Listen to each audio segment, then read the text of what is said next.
You can sense the specific gust of wind that carried my hair exactly, collectively, but differently, spontaneously, yet coordinatedly in one direction. So many adverbs. I mean, and it's the shirts. I don't know. The whole look I got is shirts. a new Pablo Hey, look. chill out. I got shirts. Does your shirt have a red-tailed hawk on it?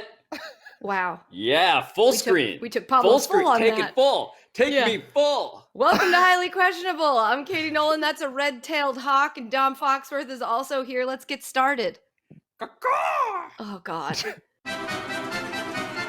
What does J.J. Watt's release tell you about his future, Deshaun Watson, and the Texans? Well, I will tell you what it tells me about the present is that it's Friday. I had forgotten, and then the Houston Texans announced something very big and consequential, and I was like, oh, it's Friday. That's awesome, because that's the only time they do this. I will let these two talk about the implications because they'll do it in a much smarter way. But I think what I would like to focus on is the video that J.J. Watt posted on Twitter announcing this directly to Houston fans. I want to speak directly to you and the city of Houston so you can hear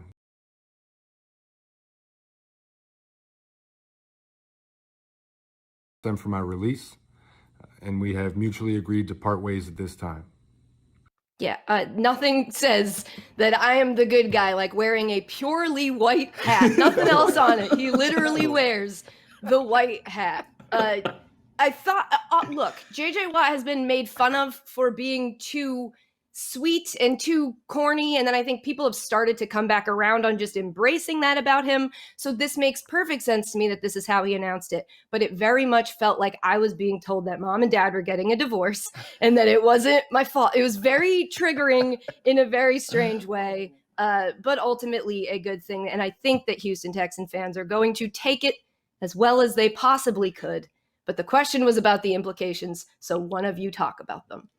I mean, you oversold this. If there's some broader implications, then that the Texans are terrible. I don't think this means anything about what they're going to do with Deshaun Watson. J.J. Watt is still a very good football player, and I'm sure someone will pick him up. But the idea that no one wanted to trade for him seems somewhat surprising to me. But there's no dead money for them to have to endure when they release J.J. Watt, and they know that their defense has been bad even with J.J. Watt. So what reason is there to keep him? That's the best I can do for analysis. Now to the fun stuff. The white hat is great.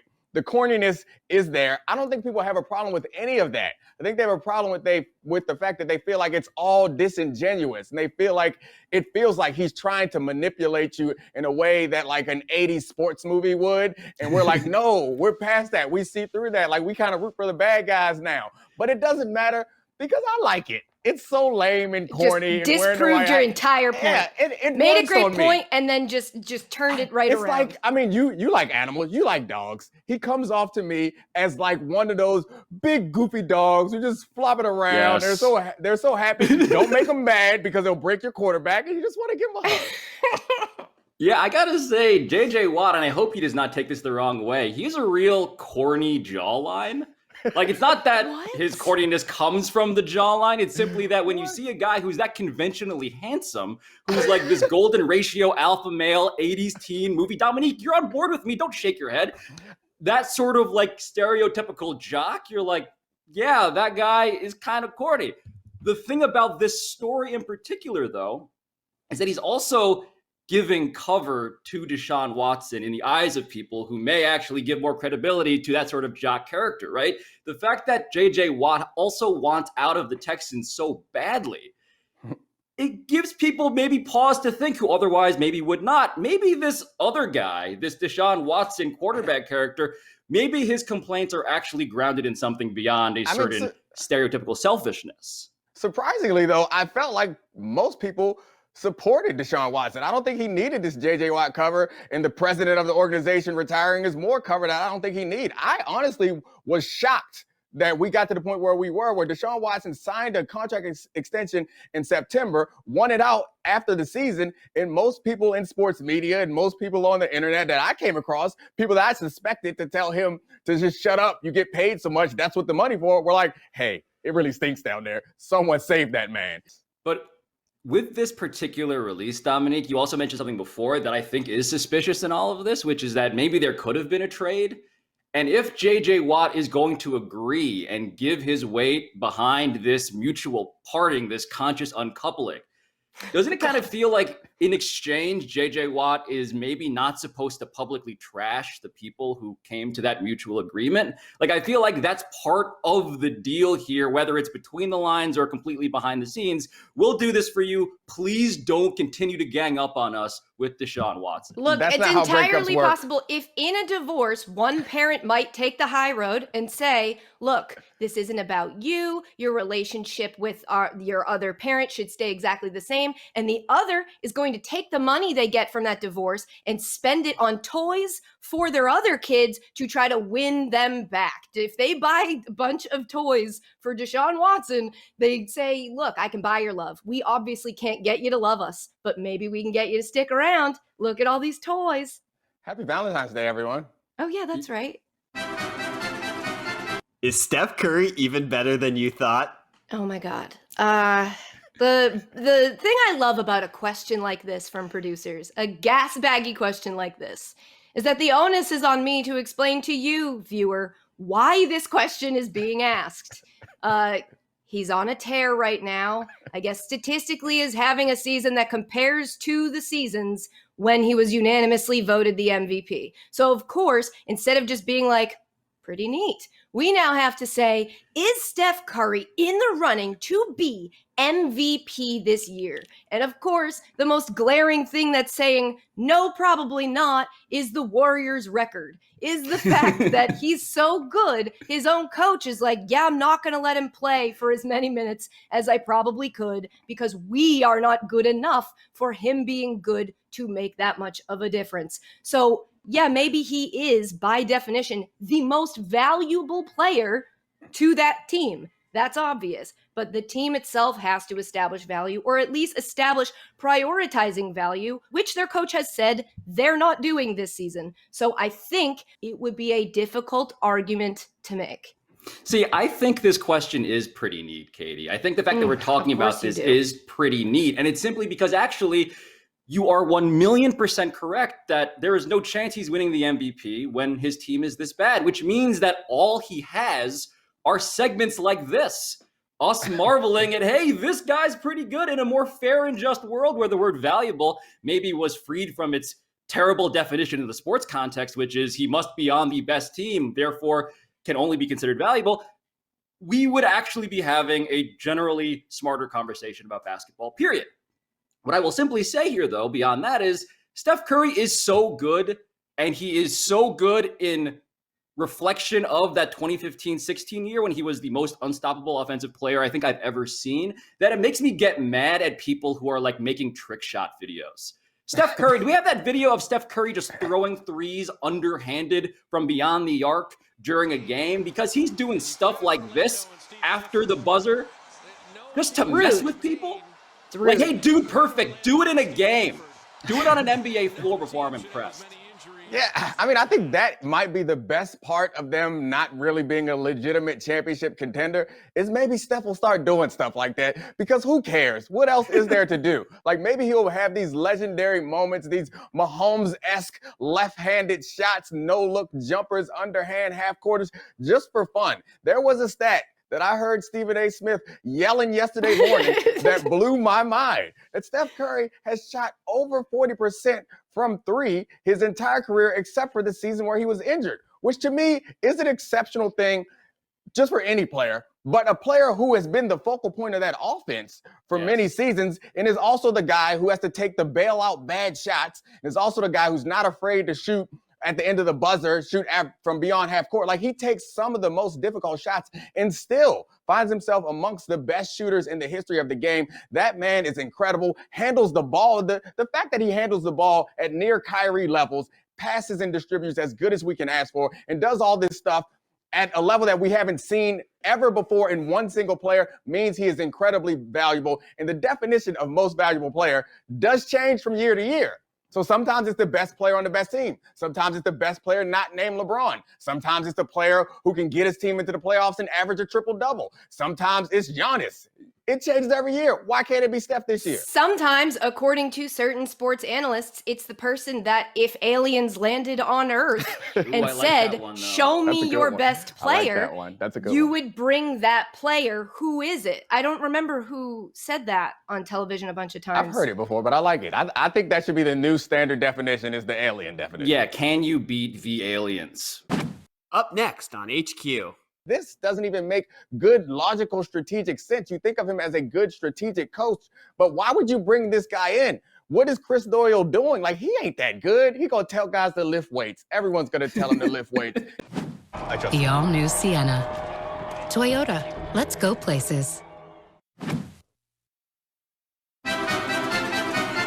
What do you make of Urban Meyer's decision to hire Chris Doyle?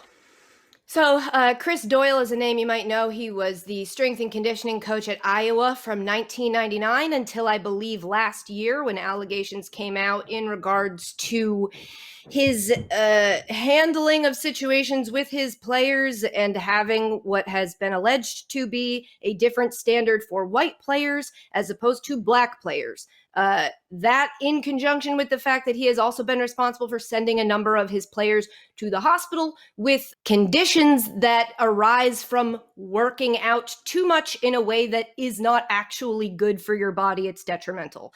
All of these things led to him being let go by Iowa.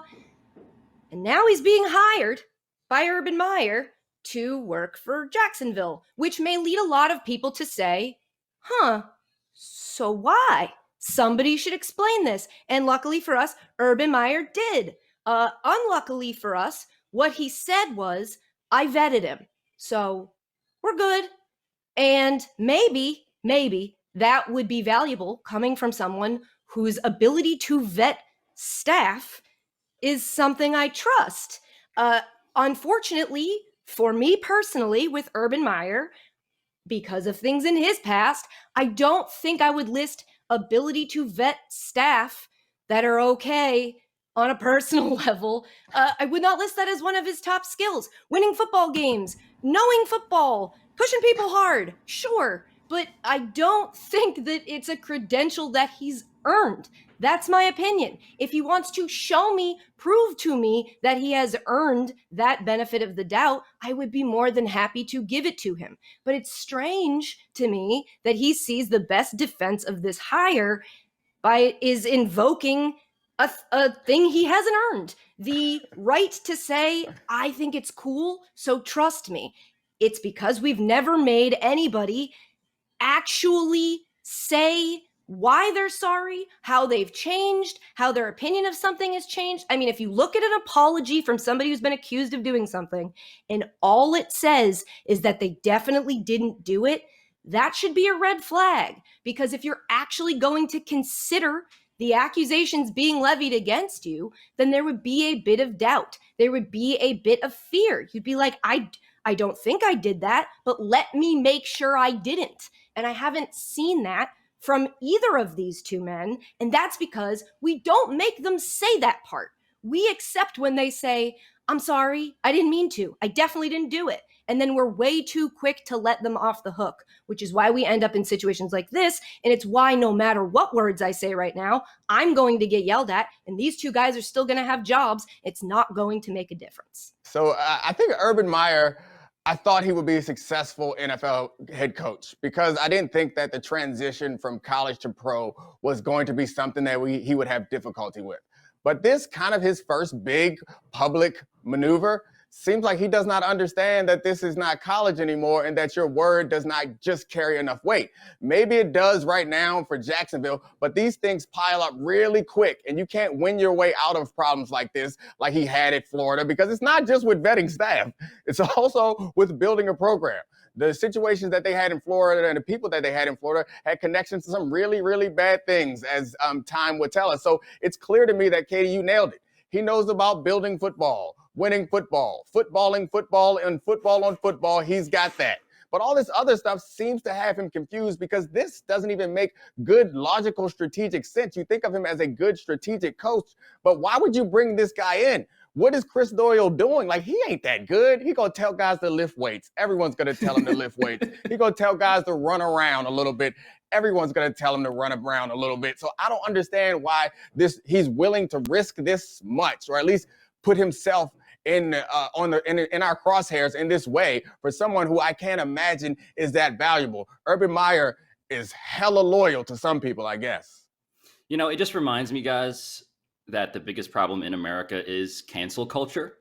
Because I don't want to live in a country where you can get canceled like Chris Doyle has been for what? For being publicly accused by a list of, say, more than 50 of your former players, many of whom are black, for allegedly discriminating against them on racial lines and telling some of them allegedly to, you know, maybe be worried about being sent back to the ghetto. For that, what? You get canceled, you get a $1.1 million severance package, and then what happens to you? You're left out in the cold. You get canceled, and then, oh, yeah, maybe your very powerful friend who has notoriously terrible judgment in making character endorsements endorses your character and gives you promotion in the business you work in. But then what? Then you're just canceled. That's the country we want to live in, really? Phones, all on the T-Mobile network. Rule your day with Metro by T-Mobile. I know. I understand. I'm like, I'm working with two children. I do get it. You are the most children of all the children. No, I'm not. I used to be, and now yes, you are. You are the most children of all the children. I agree with Domonique. You used to be? We you know mean last children. week? We know children. You are the children.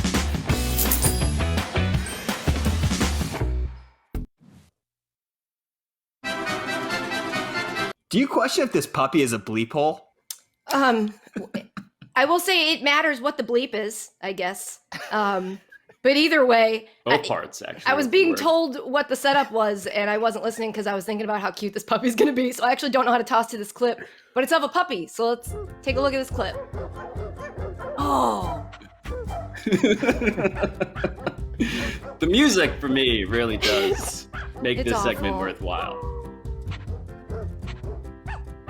It's a dog chorus singing in the background. This definitely licensable musical track. Hey, he left the cat alone. So I would say that puppy is very tolerant and also just trying to become a professional wrestler. In the WWW Woof.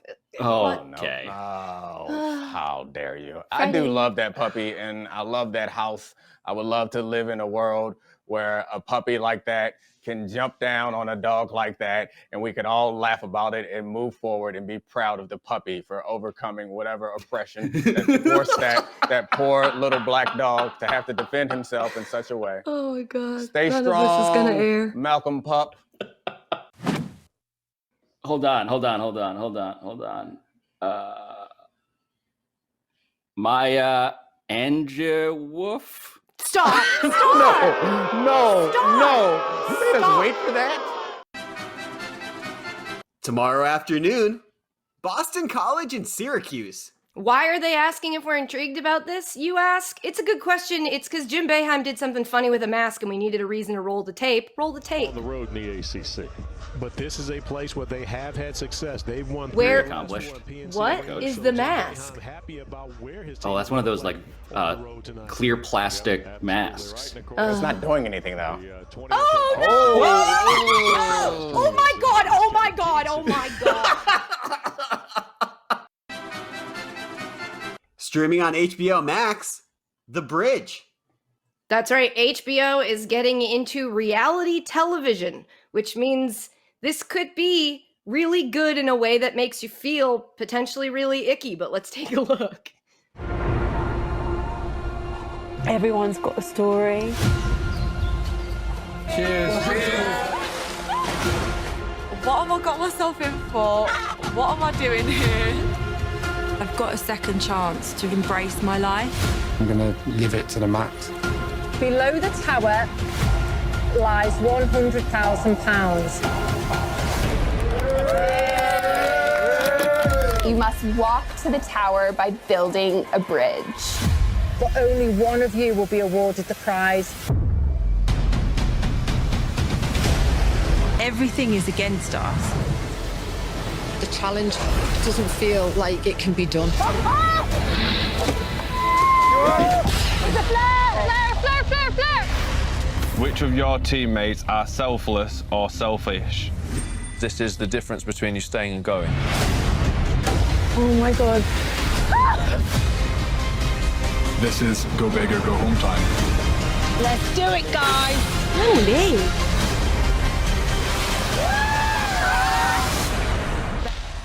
I am such a mark. That looked so good, and I'm gonna watch it. Getting people to have to team up to do something that seems impossible because the prize is so big, but you know that they're going to have to betray the people they worked with to get the prize in the end. I'm in. I hate me, but I'm in. Pablo, are you intrigued? I also am very intrigued. I am very in on this. I like the idea. Katie's characterization of what this show is actually about makes me think we've been looking for solutions to America's public infrastructure problem for a very long time. We should just tell people that they're all competing in reality shows so they build us bridges. Oh my God. Dom, are you intrigued? I am not intrigued at all. These things don't work on me, and it just hit me why. Like, I am a team sports guy. Like, I grew up playing team sports. I played it my whole life. You guys have no understanding of that. Like, this does not attract me, where they try to force you to go out there and betray your teammates and build a bridge, and only one person can succeed in that situation. Like, it's just not, there is no appreciation for that.